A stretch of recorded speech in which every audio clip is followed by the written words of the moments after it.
अब तो जब हम स्कूल से बाहर निकलते तो हमारी दुनिया ना बिल्कुल अलग हो जाती है। हमें पता चलता है कि हमने कुछ पढ़ा ही नहीं। भाई जो चीज पढ़ी वो चीजें काम नहीं आएगी। अब भैया कैसे? हमें पढ़ाएगा जनवरी फरवरी मार्च अप्रैल, ठीक है, हमने पढ़ा वो।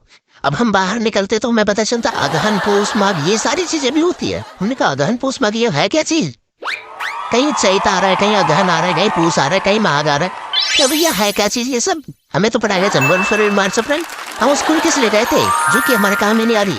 अब मैथ के सवाल पे आ जाते हैं। मैथ में हमें पढ़ाएगा साइन थीटा कोस थीटा। एक बंदा इतनी दूरी पे खड़ा है, एक बंदा इतनी दूरी पर खड़ा है, एक तीसरा बंदा वहाँ इतनी दूरी पे खड़ा है, इनके बीच का कोण निकालो। अब भैया हम कोण निकाले वो तो हमारे काम नहीं आएगा, इंजीनियरों के काम आएगा। तो भैया वो जा रहे हैं अपना जाने, हमें तो नहीं बनना, सारे तो इंजीनियर नहीं बनते।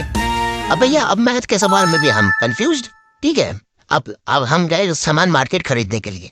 हमें मार्केट का तो कुछ पढ़ाया नहीं जाता। अब उसने बोला कि इतना रुपए किलो है, पौना किलो क्या होता है, आधा किलो क्या होता है, ठीक है। अब वो सारी चीजें आ गई। अब इसमें क्या हुआ रेट का। अब इसने बोला 50 रुपए का है, 50 रुपए किलो भैया। हमने कहा 50 रुपए किलो है, चलो भैया हमारे पास जेब में 10 रुपए पड़े और हमें वही चीज खरीदने को बोली गई है। हम कहेंगे कितना आएगा कितना आएगा, दिमाग में कैलकुलेट कर, हमारे तो समझ में नहीं आया। हमने कहा भैया 10 का कर दो, 10 का कर दिया। उसने काट कूट के अपना कैलकुलेट करके दे दिया। अरे यार सही दिया हुआ। फिर भी हम सोचते यार हुआ कितना है, लेकिन होता कितना है। पूछने में शर्म आई कि भाई इसका तो पता ही नहीं है। सारे हंसने लगे दीजिए कि यार पढ़ा लिखा बंदा, इसको तो पता ही नहीं है कितना हुआ 10 रुपए का। फिर भैया हम उसको छोड़ देते हैं, मतलब पूछते भी नहीं है यार 10 रुपए में क्या ही ले गया छोड़ना। फिर उसके बाद हम आ जाते हैं घर। फिर उसके बाद हम चले जाते हैं दोबारा मार्केट कुछ ज्यादा सामान लेने के लिए। अब भैया वहां पे किस तरीके से हम फंस जाते हैं। सारे सामान ले लिए, हम दिमाग में कैलकुलेट कर रहे जल्दी कि यार कितना हो 10 रुपए 5 रुपए 1 रुपए 10 रुपए ऐसे जुड़े जा रहा है। हम जोड़े जा रहे भैया कितना हो रहा पता नहीं। अब वो क्या कर रहा है तुम्हें, मैं पैक हो गया भैया सारा सामान, उसने कैलकुलेट कर लिया। अब वो तुम्हें बता रहा है, तुम बोलते हाँ भैया कितना हुआ, क्योंकि तुम्हारा तो कैलकुलेट हुआ ही नहीं अभी तक और उसका सारा सामान भी पैक हो गया। अब वो थोड़े ना तुम्हारे लिए इंतजार करेंगे, भाई तुम कैलकुलेट करते रहो, मेरी दुकान पे भीड़ बनाए रुक।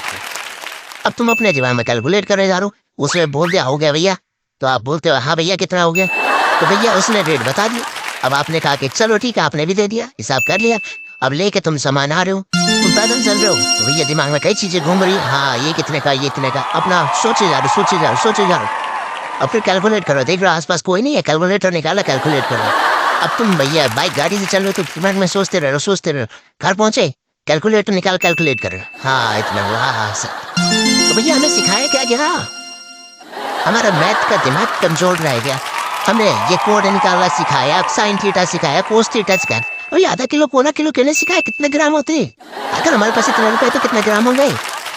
ये कैसे निकालना सिखाएगा और कब सिखाओगे? ये चीजें तो सिखाई नहीं।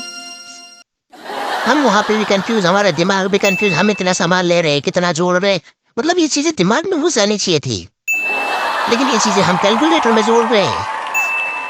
हद होती है यार। स्कूल से बाहर की दुनिया भैया बहुत अलग है। पता चलता हम जब स्कूल में रहते कि यार हमसे ज्यादा कोई नहीं जानता, और स्कूल से बाहर निकले ये हम ही सबसे बेकार है, हम ही अनपढ़ रह गए। बाकी दुनिया वाले तो पढ़े लिखे थे ही, हमारे तो किसी काम का नहीं आई पढ़ाई लिखाई।